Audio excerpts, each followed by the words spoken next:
இப்போ சென்னையில ரெண்டே பேருக்கு நடுவுல தான் போட்டி. ஒன்னு இஎம்ஐ, இன்னொன்னு ரெண்ட். போரூர், காட்டுப்பாக்கம். ரெண்டட் ஹவுஸ்னா உங்க ரெண்ட், அவங்க அசர்ட். ஓன் ஹவுஸ்னா உங்க இஎம்ஐ, உங்க assert. For bookings call 8682089820. Stepstone Viram Phase 2. காட்டுப்பாக்கம்ல premium 2 and 3 BHK apartments. Just 79 lakhs all inclusive. அரசியல்ல வாய்ப்பு இருக்கான்னு கேட்குறவங்களுக்கு குறிப்பா பாக்குறது பாருங்க பூசம் தான்.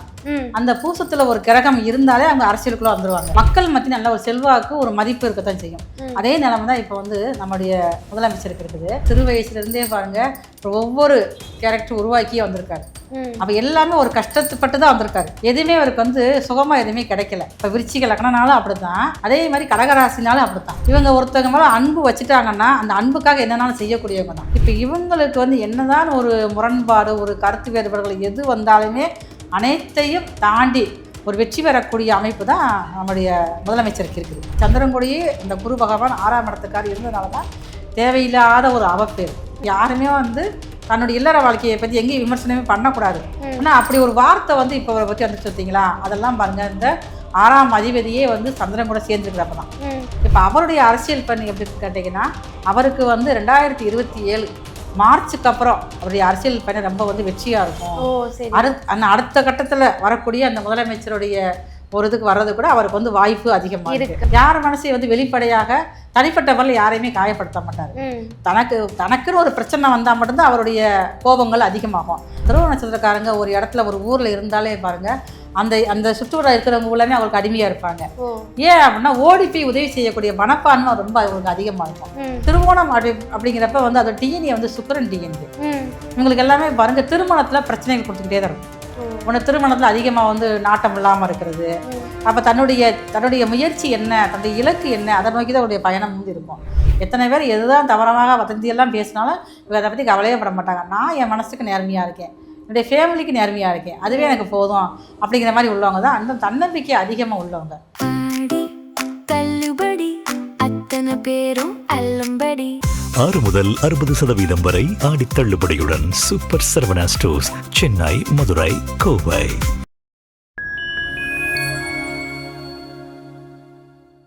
வணக்கம். இன்னைக்கு நம்ம கூட மருத்துவ ஜோதிடர் SR சங்கரேஸ்வரி அவர்கள் தான் இருக்காங்க. வணக்கம் மேம். வணக்கம்மா, நல்லா இருக்கீங்களா? நல்லா இருக்கேன் மேம். நீங்க நல்லா இருக்கீங்களா? நல்லா இருக்கேன் மேம், மகிழ்ச்சியா இருக்கேன், ஹேப்பியா இருக்கேன். ஓகேங்க மேம், ரொம்ப சந்தோஷம். ஓகே, நல்லது மேம். ஓகே மேம், அப்ப இப்ப வந்துட்டு நடந்துட்டு இருக்கிற அரசியல் தமிழ்நாட்டுக்கு இப்ப இருக்கிற நிலவரம் வந்துட்டு விஜய் அவர்களோட ஆட்சியில நல்லபடியா வந்துட்டு நடந்துட்டு இருக்கு. அண்ட் அதுலயும் வந்துட்டு நிறைய பேர் பாத்தீங்க அப்படின்னா அடுத்த பிரதமர் வந்துட்டு விஜய் அவர்கள் தான் அப்படின்ற மாதிரியான ஒரு பேச்சும் போயிட்டு இருக்கு. ஸோ அதை தொடர்ந்து இப்போ 2029 PM எலெக்ஷன் வரப்போகுது. ஸோ விஜய் அவர்களோட ஜாதகத்துல வந்துட்டு அவருக்கு இந்த பிரதமர் அந்த மாதிரியான உயர் பதவிக்கு வந்துட்டு வாய்ப்பு இருக்கா மேம்? பயன் டைம் சக்ரா நேயர்களுக்கு உங்களின் மருத்துவ ஜோதிடர் SR சங்கரேஸ்வரியின் அன்பான வணக்கங்கள். இன்னைக்கு உள்ள நிலவரப்படி பார்க்குறப்ப யாருமே வந்து எதிர்பார்க்காத ஒரு விஷயம் தான் நடந்திருக்கு. அதுவே பாருங்க பெரிய மிராக்கிள் தான். பொதுவாக நம்மகிட்ட வந்து ஜாதகம் பார்க்குறவங்க அரசியலில் வாய்ப்பு இருக்கான்னு கேட்குறவங்களுக்கு குறிப்பாக பார்க்குறது பாருங்க பூசம் தான். அந்த பூசத்துல ஒரு கிரகம் இருந்தாலே அவங்க அரசியலுக்குள்ள வந்துருவாங்க. மக்கள் மத்திய நல்ல ஒரு செல்வாக்கு, ஒரு மதிப்பு இருக்கத்தான் செய்யும். அதே நிலைமை தான் இப்போ வந்து நம்முடைய முதலமைச்சருக்கு இருக்குது. அவரும் பாருங்க பூசத்திலே பார்த்துருக்காரு. கூட வந்து செவ்வாய் வந்து நீசமாயிருக்காரு. அதுதான் வந்து திடீர்னு யாருமே எதிர்பார்க்காத அளவுக்குள்ள வந்து ஒரு முதலமைச்சர் பதவியில் இருக்கக்கூடியவர். அப்போ சில பேருக்கு பார்த்தீங்கன்னா அவருக்கு இந்த பதவி நீடிக்குமா நீடிக்காது அப்படின்னா நிறையா வந்து ஒரு கருத்துக்கள் வந்து பரவி வருது. ஆனால் எது இருந்தாலுமே பாருங்கள் அவர் லக்கணம் பார்த்தீங்கன்னா விருச்சிக லக்கணம். இவர் ஆரம்பத்துலேருந்து சிறு வயசுலேருந்தே பாருங்கள் ஒவ்வொரு கேரக்டர் உருவாக்கியே வந்திருக்காரு. அப்போ எல்லாமே ஒரு கஷ்டப்பட்டு தான் வந்திருக்காரு. எதுவுமே அவருக்கு வந்து சுகமாக எதுவுமே கிடைக்கல. இப்போ விருச்சிக லக்னனாலும் அப்படித்தான், அதே மாதிரி கடகராசினாலும் அப்படித்தான். இவங்க ஒருத்தவங்க மேலே அன்பு வச்சுட்டாங்கன்னா அந்த அன்புக்காக என்னன்னாலும் செய்யக்கூடியவங்க தான் விருச்சிக லக்னம்னா கடகராசிக்காரங்க. அதே நிலைமை தான் இப்போ நம்மளுடைய சிஎம்முக்கு இருக்குது. இவர் வந்து அது பூசம் கடகராசி அப்படின்னாலே பாருங்கள் தாய்மை குணம் அதிகமாக இருக்கக்கூடியவங்க தான். சாதாரண ஒரு கடகராசியில் யார் கஷ்டப்படுறவங்க இருந்தால் கூட பரவாயில்ல, வீட்டுக்கு போயிட்டோமா உடனே தண்ணி தான் எடுத்து கொடுப்பாங்க, இருக்கிறத சாப்பிட்டு போங்க, நமக்கு வந்து பசி ஆற்றக்கூடியவங்க கடகராசிக்காராக இருப்பாங்க. இப்போ இவங்களுக்கு வந்து என்னதான் ஒரு முரண்பாடு, ஒரு கருத்து வேறுபாடுகள் எது வந்தாலுமே அனைத்தையும் தாண்டி ஒரு வெற்றி பெறக்கூடிய அமைப்பு தான் நம்முடைய இது முதலமைச்சருக்கு இருக்குது. ஆனாலும் இவருக்கு இப்போ ஒரு கேள்வி என்ன கேட்டீங்கன்னா, இந்த கடகராசிக்குள்ள இந்த டிசம்பர் மாதம் நடக்கக்கூடிய ராகு எது பயிற்சி அது வந்து பாருங்க கேது வந்து சந்திரனோட போய் லாக் ஆகுறாரு. அந்த நேரத்தில் இவருக்கு இன்னும் கொஞ்சம் மனசு கொஞ்சம் கஷ்டப்படுற மாதிரி விஷயங்கள், நிறைய ஒரு வதந்திகள், நெகட்டிவான விஷயங்கள் எல்லாமே வந்து நடக்க ஆரம்பிக்கும். ஆனால் அதையும் தாண்டக்கூடிய பவர் இவருக்கு வந்து ரொம்ப அதிகமாக இருக்குது. ஏன்னா இவருடைய கடகராசியிலே தான் பாருங்க செவ்வாய் வந்து நீசமாக இருக்காரு, அங்கே சந்திரன் வந்து உச்சம். அப்போ லக்னாதிபதியும் செவ்வாயும் ராசி அதிபதியும் 2 பேரும் சேர்ந்து கடகராசியிலே இருக்காங்க. அப்போ இது வந்து ஒரு பக்கம் பார்க்குறப்ப லக்னாதிபதி நீசமாயிட்டாருன்னு சொன்னாலுமே வந்து நீச பங்க ராசி யோகத்தை தான் கொடுக்குது. அப்போ இது வரைக்கும் இருக்கக்கூடிய அந்த குரு பகவான் வந்து கடகராசிக்கு 6ஆம் இடத்துக்காரு. அவரும் பாருங்க இந்த அக்டோபர் மாதம் வரக்கூடிய அந்த குரு வந்து அதிசாரத்தில் போறாரு. இது வரைக்கும் அந்த ஜென்மத்திலேயேவும் அந்த ராசி சந்திரன் கூடயே அந்த குரு பகவான் 6ஆம் இடத்துக்காரு இருந்ததுனால தான் தேவையில்லாத ஒரு அவப்பேர். யாருமே வந்து தன்னுடைய இல்லற வாழ்க்கையை பற்றி எங்கேயும் விமர்சனமே பண்ணக்கூடாது. ஆனால் அப்படி ஒரு வார்த்தை வந்து இப்போ அவரை பற்றி வந்து சொத்தீங்களா, அதெல்லாம் பாருங்க இந்த 6ஆம் அதிபதியே வந்து சந்திரன் கூட சேர்ந்துருக்கிறப்ப தான். இதனால வந்து வெளியில வந்து எவ்வளோதான் ஒரு நம்மகிட்ட ஒரு சிரிச்சு ஒரு புன்னகை முகமாக இருந்தாலும் தனிப்பட்ட முறையில் அவருக்கும் ஒரு மனசுக்குள்ள ஒரு கவலைகள் ஒரு வருத்தம் இருக்கத்தானே செய்யும், யாருக்குமே அதானே இருக்கும். அப்போ அதையெல்லாம் தாண்டி புன்னகை முகமாக இருக்கக்கூடிய அமைப்பில் தான் இப்போதைக்கு நம்முடைய முதலமைச்சர் அன்றாட பணிகளை வந்து சரியாக கடமை தவறாமல் செஞ்சுக்கிட்டே இருக்காரு. ஆனால் இது வந்து இந்த நிரந்தரமாக இது எப்படி மாறும் அப்படின்னு சொல்லி பார்த்தோம்னா அக்டோபர் மாதம் 31ஆம் தேதி. ஆமாம், அப்போ வந்து இவரை பற்றி இருக்கக்கூடிய வதந்திகள் எல்லாமே வந்து சரியாகக்கூடிய வாய்ப்பு இருக்குது. அதுக்கப்புறம் வந்து யாருமே அவரை பற்றி பேசவே முடியாது. ஏன்னா சந்திரனுக்கு அதாவது குருவும் சந்திரன் செவ்வாய் இப்போ சேர்க்க இருக்குது. இவருடைய ஜாதகப்படி பார்க்குறப்ப கோச்சார குரு அங்கே தான் இருக்காரு. அதே 6ஆம் அதிபதி அக்டோபர் 31 அதிசார பயிற்சியாகி மகத்துக்கு சிம்மத்துக்கு வந்துடுறாரு. அப்போ சிம்மத்துக்கு வந்தவட்டு தான் இவரை பற்றிய ஒரு வதந்திகளுக்கு முதல்ல வந்து முற்றுப்புள்ளி வைக்கக்கூடிய அளவுக்கு இவருடைய ஜாதகம் வந்து ரொம்ப வலுவாகத்தான் இருக்குது. அதே மாதிரி பாருங்க சனி வந்து பாக்கியாதிபதி இந்த கடகராசிக்காரங்களுக்கு. அந்த பாக்கியாதிபதியே வந்து இப்போ வந்து பாருங்க வக்கரமாக இருக்காரு. வக்கரமாக இருக்கனால தான் பாருங்க இவருக்கு வேலையிலையும் பலவிதமான பிரச்சனைகள். அவருடைய கடமை அன்றாட செய்யத்தான் செய்கிறாரு. ஆனால் இருந்தாலும் பாருங்க மக்கள் மனசுல ஒரு பயம், நீடிக்குமா நீடிக்காதா, இது எல்லாமே இருக்கத்தானே செய்யுது. நம்மளாலையும் பாருங்க ஒரு நிரந்தரமா ஐயோ இவ்வளவுதான் நம்ம முதலமைச்சர் அப்படி நம்மளால நிம்மதியா இருக்க முடியுதா, இல்ல எப்ப என்ன பிரச்சனை அவரோட நம்ம தான் பயந்துகிட்டு இருக்கோம், பொதுமக்கள் தான். சனி அங்க வந்து வக்கரமா இருக்காருல்ல, அப்ப பொதுமக்களுடைய கருத்து கணிப்பு மக்கள் மனசுல எல்லாத்துலயும் பாத்தீங்கன்னா இப்படிய பற்றிய பயம்தான் இருக்கும். எப்படினாலும் பரவாயில்ல, அவரை வந்து 100 வயசுக்கு நல்ல ஆயுசோட இருக்கணும், நம்மளுக்கு நல்ல ஒரு ஆட்சி பாதுகாப்பான ஆட்சி தரம் தான் எல்லாருடைய மக்கள் மனசுலயும் இருக்குது. ஏன்னா மக்கள் தான் சனி, அவரே பாருங்க மீனத்துல வக்கரமா இருக்காரு. இந்த வக்கர நிலை எப்போ மாறும் அப்படின்னு சொல்லி கேட்டீங்கன்னா அதுவுமே வந்து பாருங்க டிசம்பர் மாதம் வரைக்கும் இருக்குது. டிசம்பர் மாதத்துக்கு அப்புறம் தான் இந்த நம்மளுடைய முதலமைச்சருடைய பற்றிய ஒரு பயம் வந்து மக்கள் மனசுல இருந்து முதல்ல விலக ஆரம்பிக்கும். பயம் சொல்றதை விட நம்மளுடைய முதலமைச்சர் நமக்காக வந்திருக்கக்கூடிய முதலமைச்சர் வந்து பாதுகாப்பா இருக்காரு, அவருடைய பாதுகாப்பை பத்தி நம்ம வந்து கவலைப்பட வேண்டியதே கிடையாது, நல்லா இருக்கும், அப்போ ஓரளவுக்கு பரவாயில்ல, நமக்கு தேவையானதை அவர் செய்யறாரு, நமக்கு ஒரு பாதுகாப்பு இருக்குது அப்படின்னு சொல்லக்கூடிய வகையில மக்கள் மனசுல ஒரு திருப்தியான எண்ணங்கள் உருவாகுறதும் பாத்தீங்கன்னா டிசம்பர் மாதம் 10ஆம் தேதி தான். ஓகேங்க மேம். இப்போ இந்த 5 வருஷம் கழிச்சு மறுபடியும் வந்துட்டு சிஎம் எலெக்ஷன் வரும் இல்லையா, ஸோ அந்த டைம்ல இவர் வந்துட்டு மறுபடியும் அரசியலுக்கு வர வாய்ப்பு இருக்கா? அரசியலுக்கு வர்றதுக்கு வாய்ப்பு இருக்குது. ஆனா இப்ப இருக்கிற மாதிரி அப்ப வந்து இன்னும் கொஞ்சம் இப்ப வந்து ஈஸியா வந்துட்டாருல்ல, ஒரு பெரும்பான்மை தொகுதியில வந்துட்டாரு. அப்ப கொஞ்சம் தான் இழுபறியா இருந்துச்சுல்ல, அப்ப இந்த அளவுக்கு இருக்காம கொஞ்சம் போட்டிகள் அதிகமாகும். ஏன்னா அதுக்கடுத்து இன்னொருத்தர் உருவாகி இருக்காங்கல்ல, புதுசா ஆரம்பிச்சிருக்காங்கல்ல, அவர் வந்து கடகம் பூச நட்சத்திரம் தானே, அப்ப அவருடைய பவர் கொஞ்சம் அதிகமா இருக்கும்ல.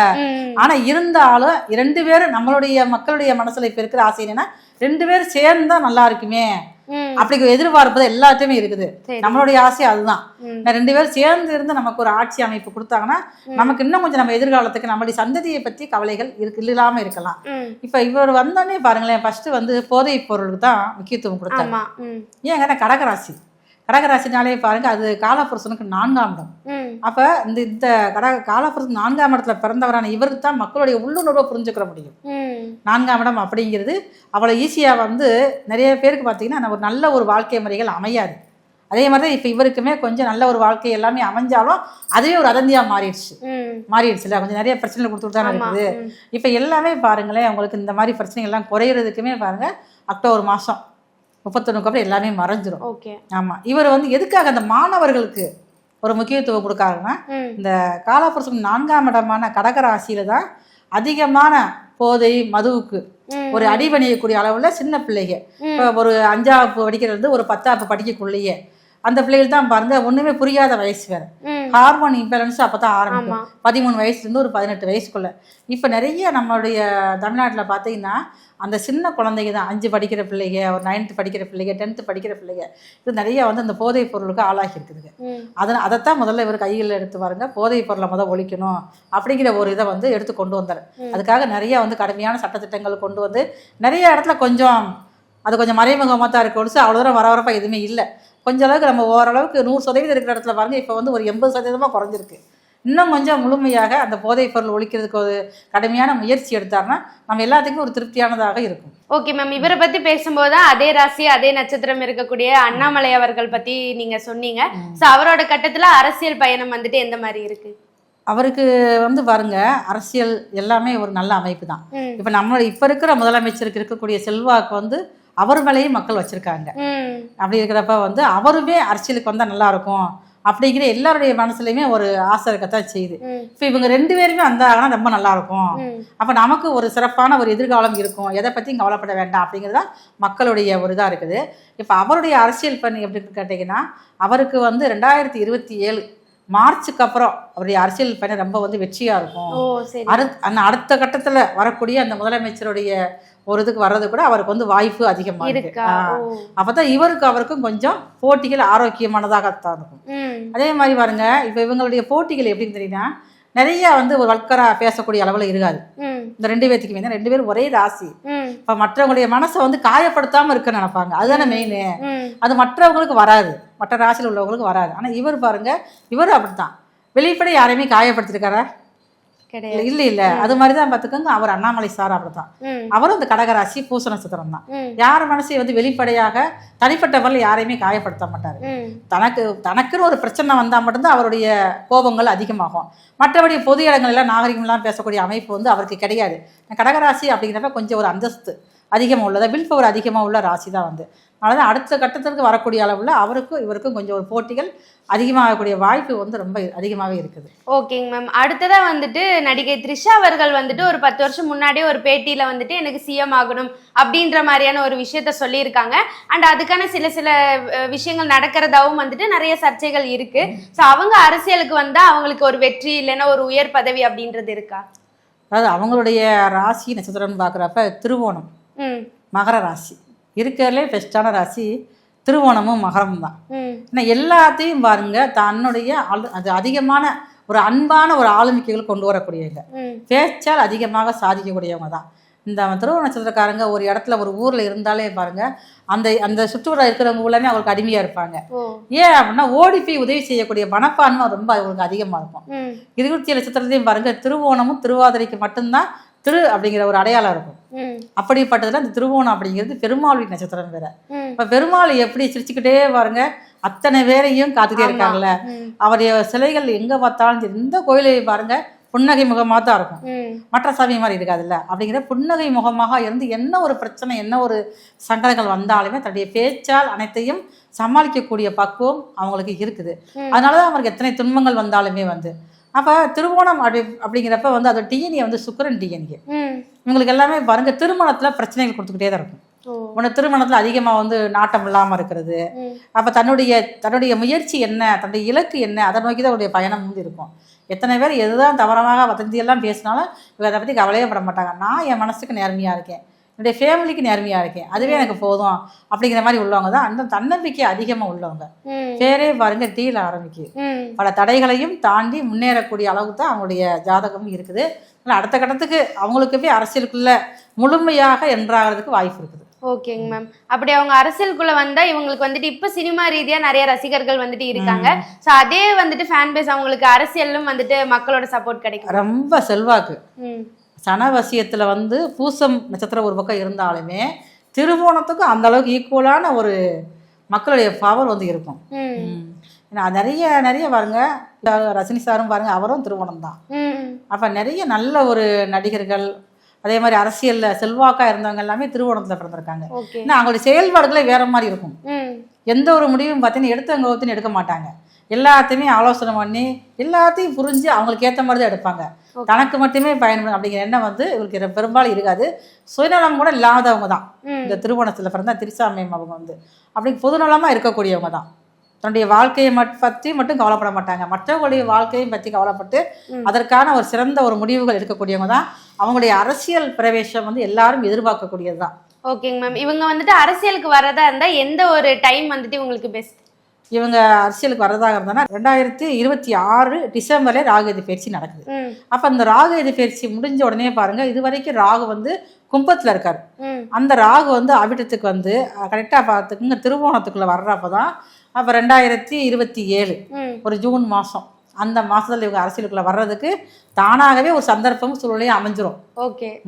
அதாவது வந்து நிறைய வந்து பாருங்க, இவங்களுடைய ஆப்போசிட் பார்ட்டியே வந்து இவங்க வரதுக்கான வேலையெல்லாம் பார்க்க ஆரம்பிச்சிருவாங்க. அதே வந்து இவங்களுக்கு ஒரு ஆக்ரோஷமா வந்துருவாங்க. அப்ப நான் அரசியலுக்குள்ள என்ட்ராயிருவேன், கண்டிப்பா எனக்கு உண்டான பவரை நான் வந்து காட்டுவேன் அப்படிங்கிற ஒரு ஆக்ரோஷம் வந்தோடனே பாருங்க கண்டிப்பா நம்மள அரசியலுக்குள்ள வருவாங்க. நமக்கு எல்லாத்துக்கும் பிடித்த தலைவர்கள் அவங்களும் ஒருத்தவங்களா இருப்பாங்க. ஓகேங்க மேம். இப்போ இவ்வளவு நேரம் வந்துட்டு அரசியல முக்கியமா இருக்கிற நிறைய பேரோட ஜாதகம் எந்த மாதிரி இருக்குன்னு பார்த்தோம். தொடர்ந்து அவங்களோட அரசியல் பயணத்தை பார்க்கலாம். உங்க நேரத்திற்கு நன்றி. நன்றி.